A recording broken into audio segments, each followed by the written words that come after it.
As the nation gets ready to kick off a scaled-back Independence Day, this evening we bring you stories of American resilience and resolve. Hi, everyone, and thanks for joining us. I'm Jenna Browder. And I'm John Jessup. Well, neither rain, nor sleet, nor snow, or even a global pandemic will stop the Army's Old Guard from its hallowed mission. In tonight's top story, CBN's Gabe LaMonica reports on the soldiers tasked with guarding and burying our nation's heroes. For now, Arlington National Cemetery is closed to the public, with funerals closed to the media. Still, the mission of the Old Guard here continues.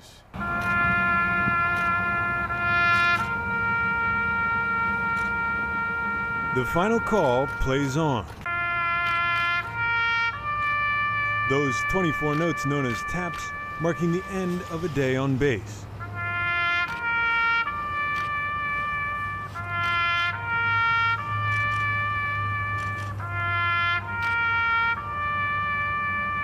And a national song of tribute to fallen heroes. Even in the midst of a pandemic, this remains a place immune to change.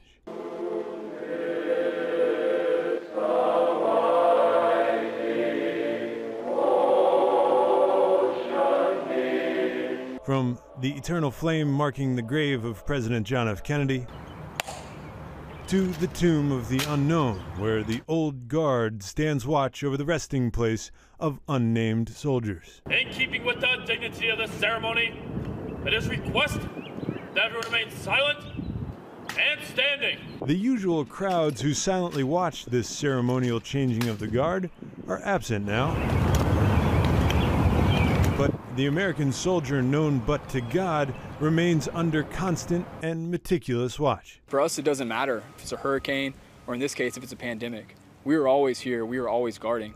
Through a hurricane and even during the 9/11 terror attacks, in rain, snow, sleet, and gloom of night, these watchmen have kept a 24-hour-a-day vigil for more than 80 years. And the coronavirus isn't about to scratch that record. It's a crazy look. But this is the first time they've worn masks in close quarters. There's hope. And masks are now worn during funeral services and burials. Please accept this flag as a symbol of our appreciation for your loved one's honorable and faithful service. Even as the nation's veterans and their families continue to receive full military honors. The unknowns deserve that. Our country deserves that. This place represents the very best of this country. Quite frankly, at a time in which we need reminding of what our very best looks like. That very best represented by an elite group of soldiers, sometimes standing still as statues. This is the oldest active duty regiment in the U.S. Army. But beyond the pomp and circumstance, the 3rd U.S. Infantry Regiment is a fully trained and certified Army combat unit. To serve as a sentinel and what is known as the official escort to the president is considered one of the Army's highest honors.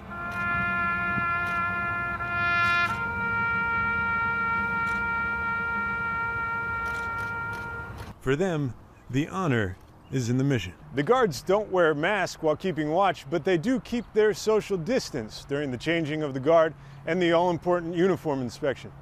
The motto of the Old Guard, touch me not. Gabe LaMonica, CBN News, Arlington National Cemetery. All right, thank you, Gabe. Well, as America's longest war winds down in Afghanistan, suicides in the U.S. military are up for the 5th straight year. National security correspondent Eric Phillips shows us how one Christian group is working to change that. Power through the battle. That's a mantra of physical military training. But what about the mind? I spoke to one woman who saw this gap firsthand when her husband took his own life at the height of his military career. And I spoke to some who believe they have solutions. Major John Rawako served as a Marine Corps pilot for 15 years. A really good one, according to his wife, Kim. And the accolades from her don't stop there. My husband was a really great dad and husband and a superior Marine and helicopter pilot, but he battled, depression and post-traumatic stress and unresolved trauma and grief. A battle he lost in 2005. I had, at the time, 2 boys. They were 8 and 10 years old. So really was thrown into this world of surviving a military suicide loss. A social worker by profession, Kim often sensed subtle changes in her husband's behavior during phone calls. I asked him directly if he was thinking about suicide, if he was feeling so badly that he was thinking about suicide, and he said, "I would never do that to you and the boys." And then he killed himself a couple hours later. John became part of a growing statistic of active military and veterans who have committed suicide. The latest Pentagon research shows increases over the last 5 years, with more than 500 military suicides in 2018 alone. A Veterans Administration report indicates some 6,000 veteran suicides each year between 2005 and 2017. Men slightly more likely to die by suicide, and women veterans twice as likely. Dr. Heather Kelly is Director of Military and Veterans Health Policy at the American Psychological Association. It's a complicated problem and a lot of different reasons for different people. About half of those military service members who die by suicide have never deployed, much less seen combat. So they're subject to life stress that has nothing to do with their service, just like the rest of us. If you don't know what the center of your back is. The culture continues to be the biggest battle in suicide prevention within the military. But there is help. After her husband's death, Ruaco started the Assistance Program for Survivors, or TAPS. When there is a suicide, they're immediately connected to us. And so we're able to then reach out to those survivors, assess their needs, stabilize them with trauma, with mental health issues, with suicide risk, and then help them with suicide-specific issues like, how do you tell your children?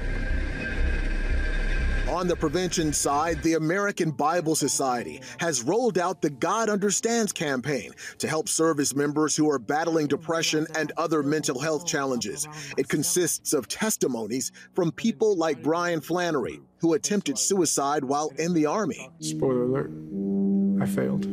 Almost every day, at the start of my day, I remember sitting in that empty barracks room, and I let myself feel the emotions again. The hopelessness, the pain, the anguish. And then I look around at my life today, right? And I see how God truly, he didn't put a Band-Aid on it, but he truly restored my soul. So that emphasis behind the God Understands is for people to listen to other stories, to realize that they're not the only one that's feeling like they failed. They're not the only one that ever walked this journey by themselves. Grosclose says social distancing only magnifies feelings of isolation, and that could cause the already growing suicide number among service members to spike. He says God Understands provides a unique human and divine connection. Is this what we need to stave off that trend? The way of ending veteran suicide is with Jesus. In fact, experts say faith is what's known as a protective factor when it comes to suicide. In other words, those who identify with all faiths are at lower risk for suicide. The God Understands campaign aims to reach 20,000 service members between Memorial Day and the 4th of July. Eric Phillips, CBN News. Up next, a World War II hero remembers the angel that saved his life in the worst naval disaster in American history.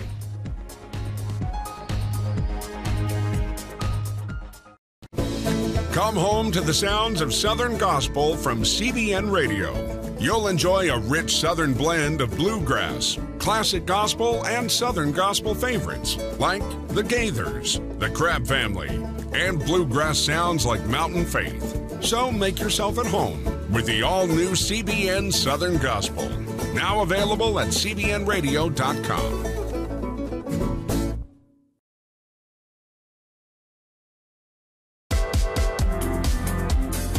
Meet the pastors who are preaching the gospel in a fresh, fearless way.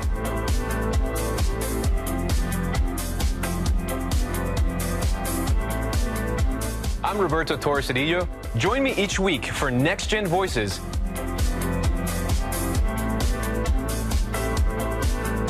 And watch God transform a generation.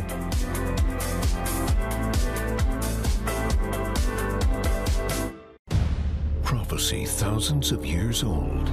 We were called to be a light to the world. Being fulfilled today. Discover how. Get to life. Call 1-800-700-7000. We consider it our duty to reach out and help others around the world. For a gift of $10 or more, you can own the acclaimed CBN documentary To Life. Just call 1-800-700-7000 or log on to cbn.com. To treat a human, no matter what he is, which religion he has, which color he is, this is what I'm doing. See how the people of Israel are fulfilling prophecy. History is being written, and I want to be a part of it. By sharing their knowledge. In Africa, in Asia, in South America, in East Europe. And their love. This is how we work. This is us. Get to life. Call 1-800-700-7000 or log on to cbn.com. Well, welcome back. As we gear up for Independence Day, we wanted to bring you the courageous story of a man who served aboard the USS Indianapolis. Japanese torpedoes sunk the naval cruiser during World War II. CBN's Mark Martin brings us the story of Edgar Harrell, who was on board that day. On a small farm in Kentucky, Edgar Harrell heard about the war in the Pacific on the radio. After listening to reports of Marines losing their lives, he wanted to help. I thought, you know, I'm 18 years old and I'd already registered for the draft, and I thought, now I don't want to wait and be drafted.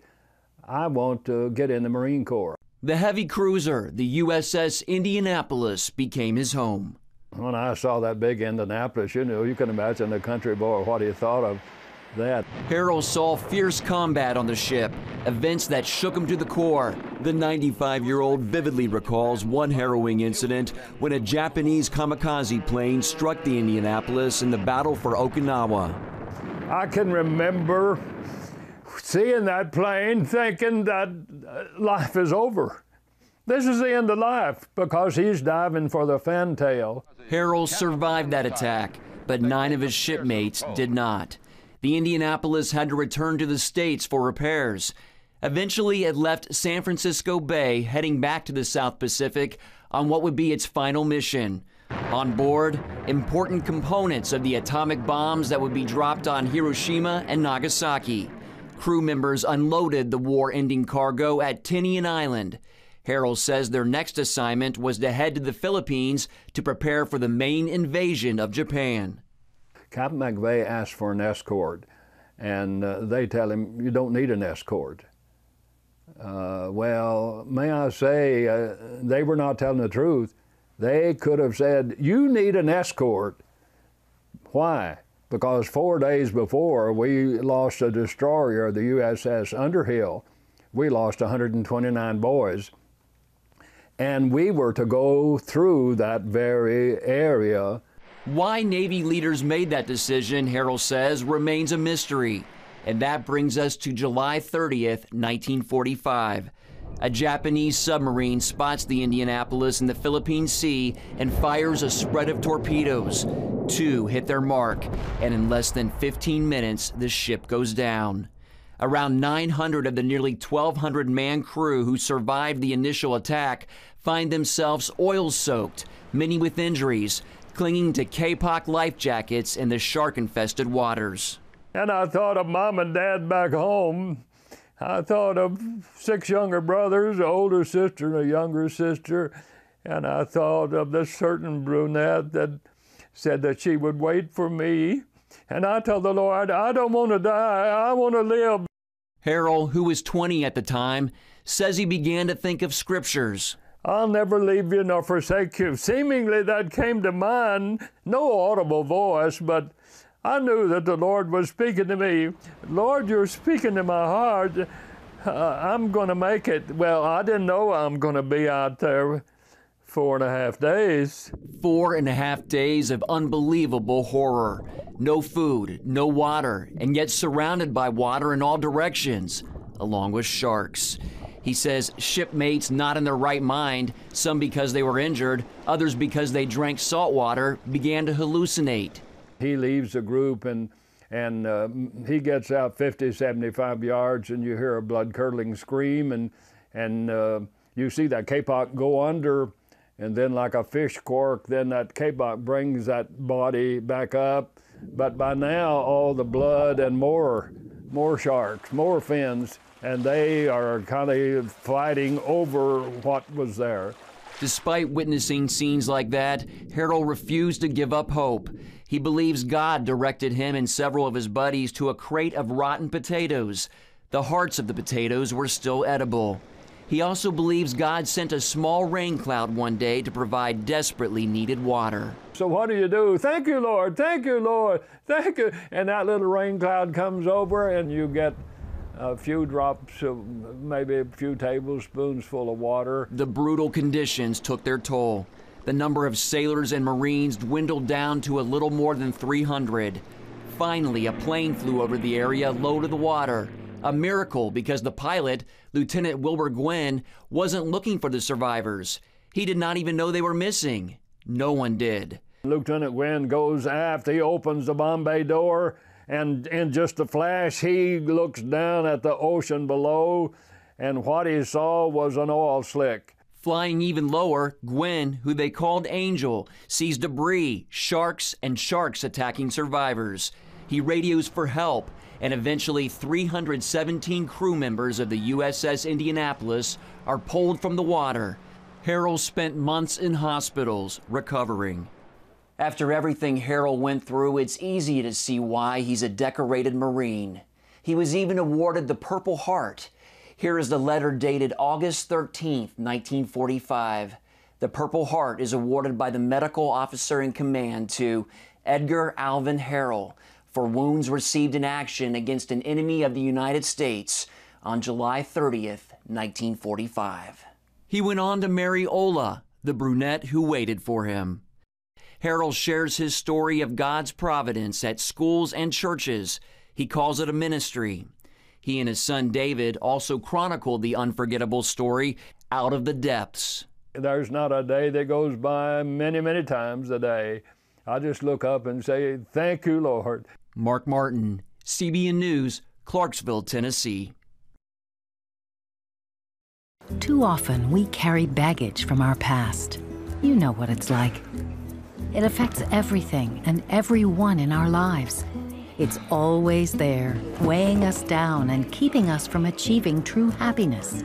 But do you know God never meant for us to be trapped in the past? You can be free of your baggage. Learn how God's forgiveness leads to changed lives and new beginnings.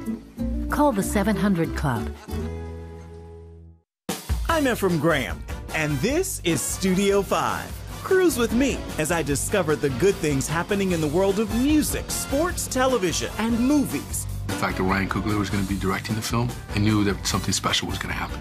We'll chat with artists at the forefront of entertainment and explore the connection between popular culture and faith. I asked my pastor, I said, well, does that mean I'm supposed to be a preacher? He says, well, no, you already have a pulpit. Watch Studio 5, Wednesday night at 9:30. Tikkun Olam. This is our nature as a country.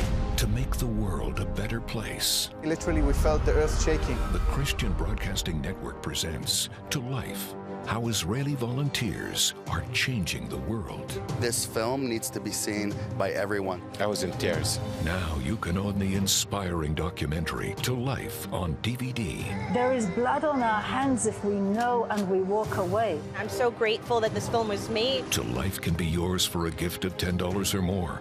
Call 1-800-700-7000 or log on to CBN.com. We know that every minute counts to save life. It'll bless Israel, but it'll also bless all the friends of Israel. Discover the untold story of how Israeli volunteers are making the world a better place. Call 1-800-700-7000 or log on to CBN.com to get your copy today. Nearly 9 years ago, an earthquake rattled Washington, D.C., causing hundreds of millions of dollars in damages across the city. And more than $34 million to the National Cathedral alone. Ben Kennedy reports on how the iconic church is being repaired. It's officially known as the Cathedral Church of St. Peter and St. Paul. The stately structure offers spectacular views, vaulted ceilings, and more than 200 stained glass windows, including one depicting space, which is especially unique. A real piece of the moon is in the window. Yeah, that's right. Yeah, it's the only place in Washington where you can actually see a piece of the moon. 7 grams of lunar rock, to be exact. It was not just rock that they returned to Earth, but in an exciting way, the very horizon of eternity. Donated by the crew of Apollo 11, led by Neil Armstrong and Buzz Aldrin. One small step for man, one giant leap for mankind. Long before that historic landing came creation, symbolized in this window. 10,000 pieces of hand-blown glass highlight God creating the heavens and the earth. The cathedral allowed CBN News a rare, up-close look. If you look at the top of these windows, you have the Supreme Court and the White House and then the U.S. Capitol. The cathedral sits above all those famous places, making it the highest point in Washington, D.C. It is there that stone gargoyles and grotesques are believed to ward off evil spirits. But one stone sculpture draws visitors to the dark side. This is the north side of the cathedral, the dark side of the cathedral, which is why he is where he is. He is none other than Darth Vader? May the Force be with you when trying to track down Darth Vader. As you'll see, he's not easy to spot. Now, I'm no Jedi, so I had to travel 20 stories up through an elevator just to get a better sight up top of the Sith Lord. People come and they just want to see Vader, and they stand right down there on the ground, like that guy right there. And you walk by and they're looking and they're looking and they're looking and they just want to see him. A design competition during the 80s Star Wars craze sparked an entry, which ended up earning the well-known villain his spot. It's actually been great because it's one form of engagement that the people have with the cathedral, which sometimes is all they need, and then they want to come back and they want to see what's inside. And then maybe they want to come back and go to church, or they want so, you know, whatever it takes to lure people in the door, Vader has a purpose. His purpose could be the force behind helping the cathedral recover from the millions in damages caused by the 2011 earthquake that rattled the nation's capital. Where a magnitude 5.3 earthquake has been felt. And here you can see this is earthquake damage. Repairing and replacing stonework costs big bucks. Money the cathedral doesn't have. That's where visitors and donors can make the difference. A lot of people do visit the National Cathedral. What are the numbers? How many are we talking about? We get about, I mean, all told, visitors and worshipers, we get about 750,000 a year. Oh, wow. Christmas and Easter are our big ones. During those services, priests and special guests have shared God's message from the Canterbury pulpit for decades. A lot of people have preached from here. Billy Graham, the Dalai Lama, Martin Luther King, obviously, yeah. Influencers, tourists, and a faithful following keep the Washington National Cathedral running, and having the force on the grounds doesn't hurt, especially with new Star Wars movies bringing in new generations. You can come back to it time and time again, and no matter where you are in your life or your life circumstance, you can find something new and enriching, something to move your faith to the next place. After spending a day inside, we only got to see a fraction of what the National Cathedral has to offer. So, bottom line, it appears we'll just have to come back. For CBN News, I'm Ben Kennedy in Washington. Ben gets all the great assignments. Well, still ahead, Americans may vote for their presidents, but who ultimately chooses them? The answer when Faith Nation returns. It's the new Superbook Bible app. It's packed with games, activities, and Superbook episodes that you can watch for free. Oh, no! There's trivia, a fun daily devotional, and answers to your Bible questions. Plus, an easy-to-understand Bible the whole family will enjoy. You can even create your own Superbook character. Ta-da! It's the new Superbook Bible app. Free downloads on iTunes, Google Play, and Amazon. From Washington, D.C., uncompromising stories, interviews, and analysis from veteran journalists David Brody. Escalating fight. Jenna Browder. Chose his words carefully. Ben Kennedy. Plan to join him. And Amber Strong. For impeachment, grows a little bit louder. Bringing you the political news that matters. We get out and tell the story of the progress that we're making in this country. Watch Faith Nation, weeknights at 6 on the CBN News Channel. We will move the American embassy to the eternal capital of the Jewish people, Jerusalem. As the nations rage, you can stand with Israel. History is being written, and I want to be a part of it. Call 1-800-700-7000 and get to life. This is our nature as a country. Discover the untold story of how Israeli volunteers are changing the world. We consider it our duty to reach out and help others around the world. For a gift of $10 or more, you can own the acclaimed CBN documentary To Life. To treat a human, no matter what he is, which religious he have, which color he is, this is what I'm doing. Support Israel in their time of need. Get to Life, now available on DVD. Call 1-800-700-7000 or log on to cbn.com. And I wish that other people throughout the world could see this side of Israel. Welcome back. It's a common desire to want strong leadership, especially in times of crisis. History has plenty of examples, both good and bad. As Paul Strand reports, it's important to remember who truly calls the shots. God is in charge right now with the President of the United States, but not just this one. Every other one before and every one after, and God is working out His will. Dr. Peter Lilback and his Philadelphia-based Providence Forum highlight the many times God has touched America and its leaders throughout its history. When Paul was on the Areopagus in Acts chapter 17, he said to the Athenians, God establishes the boundaries and times of nations. And so, yes, the Bible says He raises up leaders and He puts them down. Now, we don't know if that is for blessing or for judgment, but absolutely Donald Trump is leading because of God's purpose. But that's also true of Barack Obama. It's also true of George Washington and Abraham Lincoln. And as hard as it is to say this, even the tyrants and dictators of history, God is working through all of them. And when we have a president we don't like, the Bible tells us we're still to respect those in authority, but also call them to the higher law of God and say, are you following His standards? If a president will follow God's standards, Lilback insists it'll bring godly wisdom and blessing to America. A lot of people say, oh, the Ten Commandments, God is cruel, God is mean, He's taking away my pleasure. It's not at all true. This is the Creator saying, do you want to know the best way to live? Follow my will. Such a follower leads his nation to seek God's will and ways. We ask the question, what's right, what's wrong? That is the great history of America at its best. God is well pleased to guide and prosper such a people. They know to do the right thing at the right way in the right time that brings blessings to many. That's our prayer. In other words, at such a time of global crisis, rather than looking for government leaders to solve all the problems, people need to look higher, to the God who puts those leaders in place.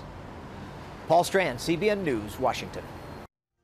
Thanks, Paul, and thank you for watching the special edition of Faith Nation. Have a great 4th of July. We'll see you next week.